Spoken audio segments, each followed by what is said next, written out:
flag of Ukraine proudly waves once again. President Zelensky still leads a democratically elected government that represents the will of the Ukrainian people. And the world has already voted multiple times, including in the United Nations General Assembly, to condemn Russia's aggression and support a just peace. Each time in the UN, that vote has been overwhelming. In October, 143 nations of the United Nations condemned Russia's illegal annexation. Only four in the entire UN voted with Russia. 4.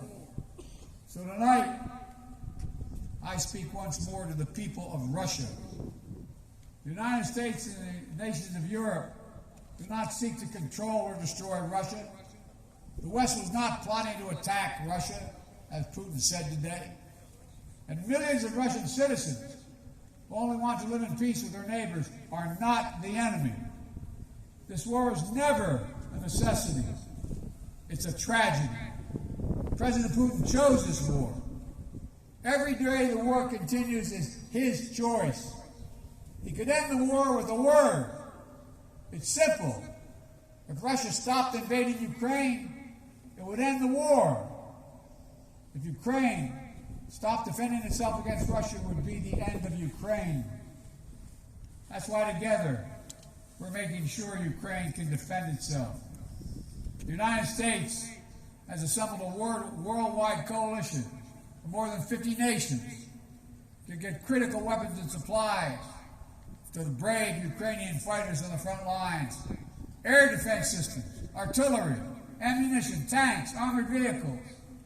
The European Union and its member states have stepped up with unprecedented commitment to Ukraine. Not just in security assistance, but economic and humanitarian refugee assistance and so much more. To all of you here tonight, take a moment, and I'm serious when I say this. Turn around and look at one another. Look at what you've done so far. Poland is hosting more than 1.5 million refugees from this war. God bless you. Poland's generosity, your willingness to open your hearts and your home is extraordinary. And the American people are united in our resolve as well. All across my country, in big cities and small towns, Ukrainian flags fly from American homes. Over the past year, Democrats and Republicans in our United States Congress have come together to stand for freedom.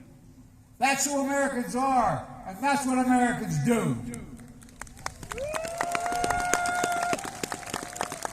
The world is also coming together to address the global fallout from President Putin's war. Putin tried to starve the world, blocking the ports in the Black Sea to stop Ukraine from exporting its grain, exacerbating the global food crisis that hit developing nations in Africa especially hard. Instead, the United States and the G7 and partners around the world answer the call with historic commitments to address the crisis and to bolster global food supplies. And this week, my wife, Jill Biden, is traveling to Africa to help bring attention to this critical issue. Our commitment is to the people of Ukraine and the future of Ukraine. Ukraine is free, sovereign, and democratic. That was the dream of those who declared Ukraine's independence more than 30 years ago, who led the Orange Revolution and the Revolution of Dignity, who braved ice and fire in the Maidan, and the Heavenly 100 who died there, and those who continue still to root out Kremlin's efforts to corrupt, coerce, and control. It's a dream for those Ukrainian patriots who fought for years against Russia's aggressions in the Donbass, and the heroes who've given everything, given their lives in the service of their beloved Ukraine.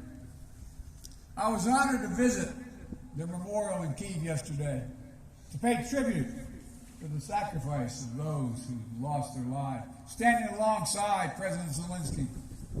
The United States and our partners stand with Ukraine's teachers, its hospital staff, its emergency responders, the workers in cities across Ukraine are fighting to keep the power on. in the face of Russia's cruel